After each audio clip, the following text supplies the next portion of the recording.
மேற்கு வங்கத்தில் 10 வயது சிறுமி பாலியல் வன்கொடுமை செய்யப்பட்டு கொலை செய்யப்பட்ட சம்பவத்தால் கொதித்து போன மக்கள் காவல் நிலையத்தை சூறையாடி தீ வைத்து கொளுத்திய சம்பவம் பரபரப்பை ஏற்படுத்தியுள்ளது. ஏற்கனவே பெண் மருத்துவர் படுகொலை செய்யப்பட்ட சம்பவத்தின் வடு மறைவதற்குள் அடுத்ததாக அரங்கேறியுள்ள படுபயங்கர சம்பவத்தின் பின்னணி என்ன?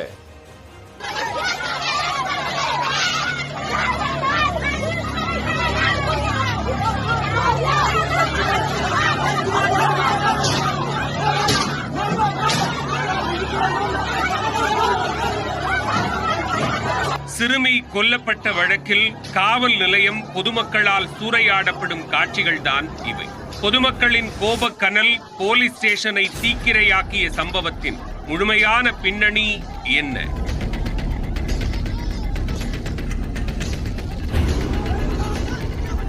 மேற்கு வங்க மாநிலம் தெற்கு 24 பர்கானாஸ் மாவட்டத்தில் உள்ள ஒரு கிராமத்தில் கடந்த வெள்ளிக்கிழமை 10 வயது சிறுமி ஒருவர் தனது பெற்றோரிடம் கூறிவிட்டு டியூஷனுக்கு சென்றுள்ளார். டியூஷனுக்கு சென்ற குழந்தை வெகு நேரமாகியும் வராததால் பதறிப்போன பெற்றோர் தேடிச் சென்றுள்ளனர். டியூஷன் சென்டரில் விசாரித்ததில் அவர் ஏற்கனவே வீட்டுக்கு சென்று விட்டாரே என தெரிவிக்க பெற்றோரின் பதற்றம் மேலும் அதிகரித்துள்ளது. கிராமத்தினர் அனைவரும் தேடுதல் வேட்டையில் இறங்க எங்கு தேடியும் சிறுமி கிடைக்கவில்லை. காலம் தாழ்த்தாமல் காவல் நிலையத்தில் புகார் அளித்துவிட்டு மொத்த ஊரும் சேர்ந்து சிறுமியை சல்லடை போட்டு தேடியுள்ளனர். இறுதியில் அங்கிருந்த குளம் ஒன்றிலிருந்து சிறுமி சடலமாக கண்டெடுக்கப்பட்டார்.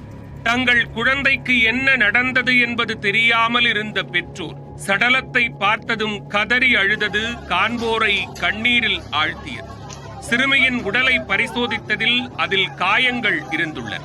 சிறுமி வீட்டுக்கு வரும் வழியில் கடத்தப்பட்டு பாலியல் வன்கொடுமை செய்யப்பட்டு கொல்லப்பட்டிருக்கிறார் என்ற முடிவுக்கு வந்த பெற்றோரும் ஊராரும் கொந்தளிப்பான நிலைக்கு சென்றுள்ளனர். புகார் அளித்த போது போலீசார் அதனை பெரிதாக எடுத்துக் கொள்ளாமல் அலட்சியமாக செயல்பட்டதாக பெற்றோர் குற்றம் சாட்டியுள்ளனர். உடனடியாக நடவடிக்கையில் இறங்கியிருந்தால் தங்கள் குழந்தை காப்பாற்றப்பட்டிருக்கும் என கண்ணீர் மல்க தெரிவித்துள்ளனர். வேண்டுமென்றே போலீசார் கால தாமதம் செய்ததாக குற்றம் சாட்டிய கிராம மக்கள் ஆத்திரத்தின் உச்சத்தில் போராட்டத்தில் குதித்தனர். காவல் நிலையத்தையும் வாகனங்களையும் சூறையாடிய பொதுமக்கள் தீ வைத்து கொளுத்தினர். பொதுமக்களின் கோபக்கனலில் அங்கிருந்த காவல் நிலையம் தீக்கிரையானது. தற்காப்பு நடவடிக்கையில் இறங்கிய போலீசார் கண்ணீர் புகை குண்டுகளை வீசி போராட்டத்தில் ஈடுபட்டவர்களை கலைத்தனர். இதனிடையே சிறுமி கொலை தொடர்பாக 19 வயதான நபர் ஒருவரை போக்சோ வழக்கில் கைது செய்திருப்பதாக போலீசார் தெரிவித்துள்ளனர். சிறுமியின் உடற்கூராய்வு அறிக்கை வந்த பின்னர் அடுத்த கட்ட நடவடிக்கை எடுக்கப்படும் என்று போலீசார் தெரிவித்துள்ளனர்.